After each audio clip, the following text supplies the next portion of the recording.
आज की किस स्टडीज के इस लेक्चर में आपके समक्ष पंजाब एवं हरियाणा हाईकोर्ट का डाइवोर्स का एक ऐसा जजमेंट आपके समक्ष रखेंगे जिसे आपको जानना और समझना बहुत जरूरी है।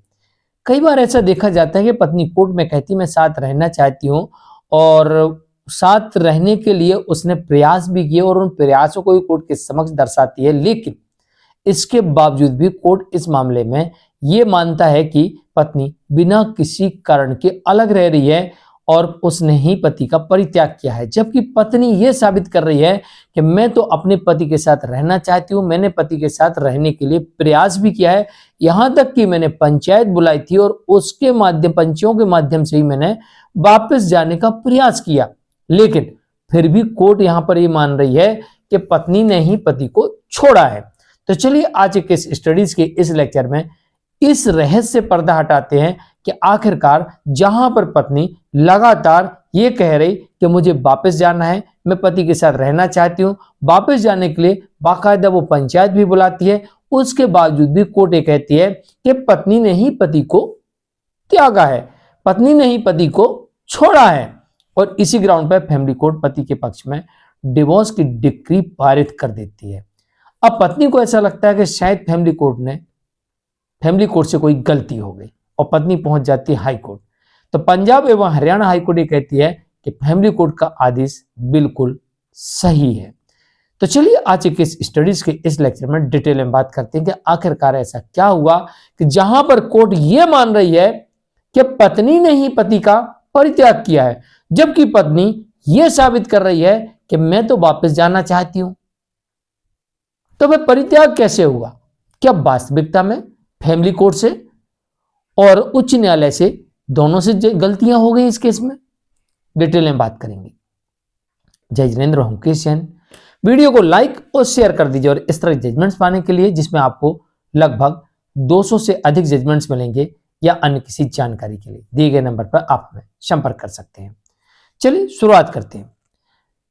दरअसल एक मामला ऐसे ही देखने को मिलता है जो कि पंजाब एवं हरियाणा हाईकोर्ट की तरफ से आता है, जो कि गीता शर्मा वर्सेस अनिल कुमार शर्मा के मामले में देखने को मिल रहा है। इस मामले में यह कहा गया है कि पत्नी द्वारा ही अभ्यंतरण संबंधी मामले में पति दर्शाने में समर्थ था। पति ने साबित कर दिया कि उसकी पत्नी ने ही उसे छोड़ा है, जबकि पत्नी अपनी तरफ से यह साबित कर रही है कि भाई मैं तो वापस जाना चाहती हूं।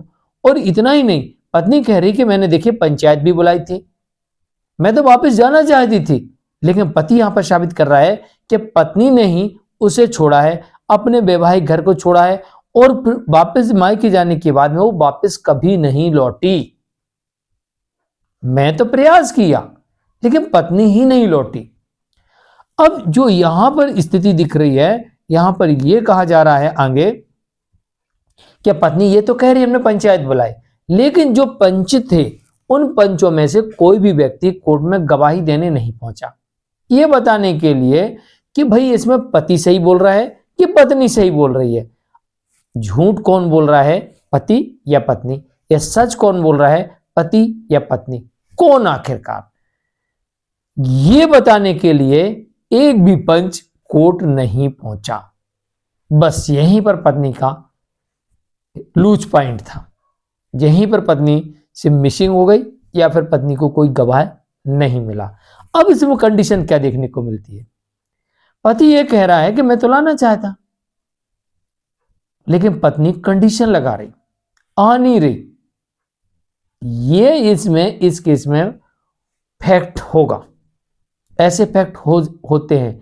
कई बार ऐसे देखा जाता है, पंचायत बुलाई जाती है, सबको बुलाया जाता है, हम तो जाना चाहते हैं, हम तो जाना चाहते हैं, लेकिन हमको लिखित में चाहिए। क्या चाहिए? पति परिवार से दूर रहे। अलग अलग केसेस की बात कर रहा हूं। क्या फैक्ट देखने को मिलते हैं? पूरा सब कुछ फिट कार्यक्रम चलता है, हमको वापस जाना है, मेडिसिन सेंटर में हमको वापस जाना है, पंचायत में हमको वापस जाना है, कोर्ट में हमको वापस जाना है, लेकिन हमारी कंडीशन है। क्या है? मैंने पति से शादी की है तो मैं सिर्फ पति के साथ रहूंगी, उसके परिवार से कोई संबंध नहीं, और पति अलग रहेगा बहुत सारे केसेस में। तो भाई जब पति के परिवार से आप संपर्क काट रही हो तो आप अपने परिवार से भी संपर्क काटो। फिर नहीं, ऐसा नहीं आप कह सकते। लेकिन पति हमें अकेला चाहिए, उसका परिवार नहीं चाहिए, और पति इस बात को मानता नहीं है और इसी वजह से पत्नी वापस आती नहीं। कुछ केसेस में कहती है मुझे जान का खतरा है, पति लिख के देवे कि मुझे मारेगा नहीं, पीटेगा नहीं। अब पति कहता है साहब मैंने मारे पीटा नहीं तो मैं क्यों लिख के दूं, क्योंकि उसे पता है कि वो लिख के दे देगा कि आज के बाद मैं नहीं मारूंगा पीटूंगा, इसका मतलब कि वो पहले से मार पीट रहा था। भाई मतलब तो यही हुआ ना। तो अगर वो ये लिख के देता है कि ना मैंने पहले मारा पीटा था, ना भविष्य मारूंगा पीटूंगा, तो ऐसा लिख के दे सकता है। तो ये बात हमेशा ध्यान रखना कि अगर आपसे लिखवाया जाता है तो आपको ये लाइन करेक्ट लिखना है कि मैंने इसके पहले कभी भी कोई मारपीट नहीं की, ना भविष्य में करूंगा।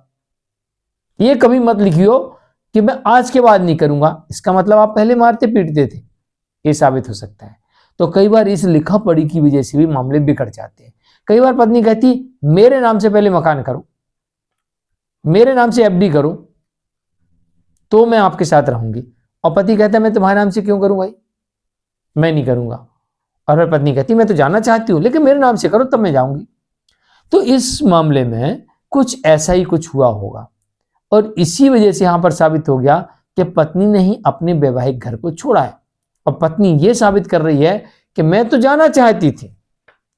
भाई जब पति ने डिवोर्स का केस फाइल किया उसके पहले आपको जाना था, केस के दौरान भी जाना था, तो फिर पत्नी को यहां पर दाम्पत्य पुनर्स्थापन का केस कोर्ट में फाइल करना था कि मैं तो जाना चाहती हूं, और फिर पति को गलत साबित करना था। तो मुझे लगता कि फिर पति का जो डिवोर्स का केस था ये डिसमिस हो जाता। लेकिन यहां पर पत्नी ये तो कह रही मुझे जाना है, पंचायत भी बुला रही कह रही मुझे जाना है, लेकिन ये साबित नहीं कर पाई कि वास्तविकता में मुझे जाना था या मैं सिर्फ कह रही हूं। ऐसे एक नहीं अनेक केसेस देखने को मिलते हैं कि साहब वो पुलिस स्टेशन में आती है, मेडिसिन सेंटर में आती है, कोर्ट में आती है, कहती है हमको जाना है।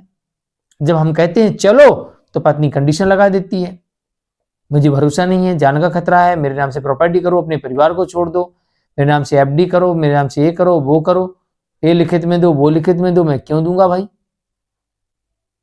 और इसी वजह से बात बिगड़ जाती है। तो कहीं ना कहीं कोर्ट ने पत्नी की इसी बात को कंसीडर नहीं किया कि आप कह रही हो या कंडीशन लगा रहे, लेकिन आपने जाने का रास्ता कहां अपनाया। अगर आपको जाना था तो आपको दाम्पत्य पुनर्स्थापन का केस फाइल करना था, फिर कोर्ट देखती उस मामले में कि वास्तविकता में आपने पति को छोड़ा है या पति ने आपको छोड़ा है, क्योंकि कोर्ट बोलती पति से जाओ भाई लेके जाओ, फिर आप वहां कंडीशन लगाती तो कोर्ट कहती भाई आप कंडीशन क्यों लगा रही जब आपको जाना है तो। क्योंकि अगर पत्नी कंडीशन लगाती है अपने मां बाप को छोड़ दो बिना किसी कारण के, तो फिर डिवोर्स का ग्राउंड पति के लिए बन जाता है। अगर पत्नी ये कहती मेरे नाम से प्रॉपर्टी करो तब मैं वापस आऊंगी, तो ये भी पति के लिए डिवोर्स का ग्राउंड बन जाता है। अगर पत्नी ये कहती है मैं तो जाना चाहती हूं और पति कहता है चलो, तो ढेर कंडीशन लगा देती है कि जान का खतरा है, तो ये भी पति के लिए डिवोर्स का ग्राउंड बनता है। क्योंकि एक तरफ तो कह रही मुझे जान का खतरा है, दूसरी तरफ कह रही मुझे जाना है, तो कोर्ट के सामने क्लियर विजन हो जाता है कि जाना नहीं है सिर्फ बहाना है, और इसी वजह से ये डिवोर्स का ग्राउंड बनता है। भाई जान का खतरा है तो कैसे, पहले सबूत तो दिखाओ, और सबूत है आपके पास और आपकी जान खतरे में, तो फिर आपको उस खतरे के पास जाना क्यों। अरे आपको पता है यहां कोबरा सांप बैठा हुआ है तो उसके बिल में हाथ क्यों डालना। तो यही बात हो गई ना कि आपको पता है कि वो आपकी हत्या कर देगा, तो फिर आप क्यों जाना चाहती हैं उसके पास। क्या लिख के दे देगा तो क्या आपको छोड़ देगा क्या, ऐसा थोड़ी होता। कोई लिख के दे दे कि मैं आज के बाद आपको मारूंगा पीटूंगा नहीं, और फिर ने कल पीट दिया तो क्या कर लोगे। क्या लिखने से उसके हाथ रुक जाएंगे क्या, नहीं रुकते ना। तो भरोसा नहीं है तो फिर जाना क्यों।